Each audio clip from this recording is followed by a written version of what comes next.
La jeunesse de Kinshasa, gratifiée d'un bel ouvrage restauré, il s'agit de l'Institut de la Gombe, réfectionné au bout d'une année de travaux. L'initiateur du projet de réhabilitation, le président de la République, Joseph Kabila Kabange, a visité l'ouvrage le samedi 23 mars 2013.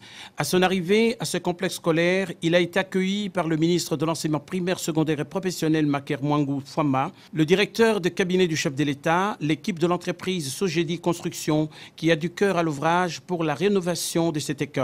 La visite a débuté par la présentation de la maquette de ce complexe scolaire qui a été érigé au plus fort de la colonisation belge vers les années 46 et qui est constitué aujourd'hui de 39 salles de classe, des préaux, des bureaux et des latrines. Plusieurs années se sont écoulées sans que l'on songe à le restaurer.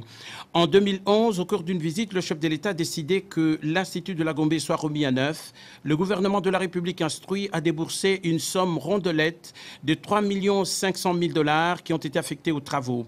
C'est le vrai visage de la révolution de la modernité que le président de la République a découvert sous la conduite de l'ingénieur Dany Mbouyi du bureau d'études COCO lors de l'inspection effectuée d'un bâtiment à l'autre, de salle en salle. Bref, l'ouvrage présenté à l'autorité confirme la volonté tenace de la classe dirigeante à prendre en main la destinée de la jeunesse congolaise qui doit aussi tisser le destin du Congo grâce aux études de qualité. Fort de cette vision progressiste de la République démocratique du Congo en marche, le président de la République, Joseph Kabila Kabange, a consacré toute une heure de visite à cette structure d'enseignement primaire et secondaire au cœur de la capitale Kinshasa. De temps en temps, il a jeté un regard d'excellent encadreur de la jeunesse sur cette œuvre héritée de la colonisation belge que les instances nationales de la RDC viennent de moderniser en lui dotant d'ordinateurs flambant neufs, de salles de classe réfectionnées, carrelées, totalement éclairées et équipées de bancs, des toilettes impeccables, des préaux retouchés, des cuisinières modernes et des machines à laver installées pour répondre aux besoins quotidiens de la communauté étudiante et professorale de l'Institut de la Gombe. Plus ou moins 1200 élèves de la capitale Kinshasa ont cette fois-ci une autre école équipée à fréquenter. Selon le directeur technique de Sogedi Construction, 520 travailleurs de cette entreprise constitue le gros de la main-d'œuvre locale recrutée qui, jour et nuit, fait de bonnes besognes sur ces chantiers.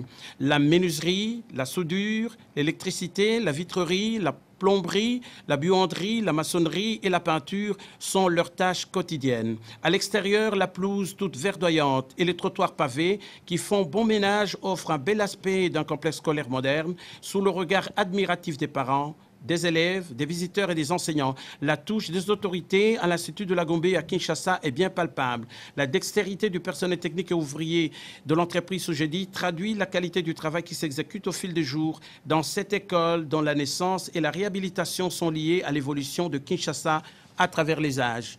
Visite terminée de manière spontanée, le président de la République, Joseph Kabila Kabange, a eu un contact physique avec les élèves en primaire qui ont exprimé toute leur gratitude à l'autorité suprême du pays. À l'instant même, leurs condisciples du secondaire en ont profité. Ils se sont trouvés aux côtés du président pour une photo de famille qui a immortalisé l'événement. Les enseignants de l'Institut de la Gombe et les travailleurs de l'entreprise n'ont pas été oubliés. Ils ont également savouré cette visite du président de la République qui a pris congé d'eux sous les ovations des écoliers en liesse. L'autorité a poursuivi l'inspection à pied. Satisfaite, elle a regagné sa résidence à bord de sa Jeep. Oui, nous sommes vraiment très honorés par d'abord l'instruction que nous avons reçue du président de la République, que le Premier ministre et le gouvernement essaient de mettre en œuvre en réhabilitant cette école. C'est une école qui a été construite dans les années 46. Vers les années 46, c'est la première réhabilitation depuis 1946. Vous imaginez l'ampleur de des travaux qui ont été réalisés ici. Les travaux ont duré 20 mois et ont consisté principalement à la réhabilitation de l'ensemble des salles de classe et à la reconstruction de l'ensemble des préaux côté droit.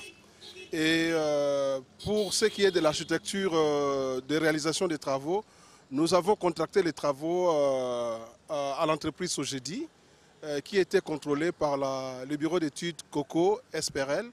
Donc nous sommes fiers de la prestation de ces deux entreprises qui ont amené les travaux à leur achèvement avec satisfaction des bénéficiaires. Je suis vraiment très heureux d'avoir une école comme ça. Je suis vraiment fière de notre école. C'est une très grande joie pour nous. Regardez comment notre école est vraiment très jolie. On remercie le président et sa famille aussi. On est fiers de lui parce que tout ce qu'il a fait, c'est pour nous et vraiment on le remercie. Je ressens de la joie parce que ça me fait énormément plaisir de voir un président de faire une grande chose pareille. C'est vraiment bien, ça va nous aider parce que c'est l'éducation du peuple pour nous et nos enfants. Les élèves que nous encadrons doivent protéger ces bijoux qui est mis à leur portée pour que dans l'avenir, n'est-ce pas, ceux qui viendront aussi bénéficient, n'est-ce pas, du même cadre pour un meilleur enseignement.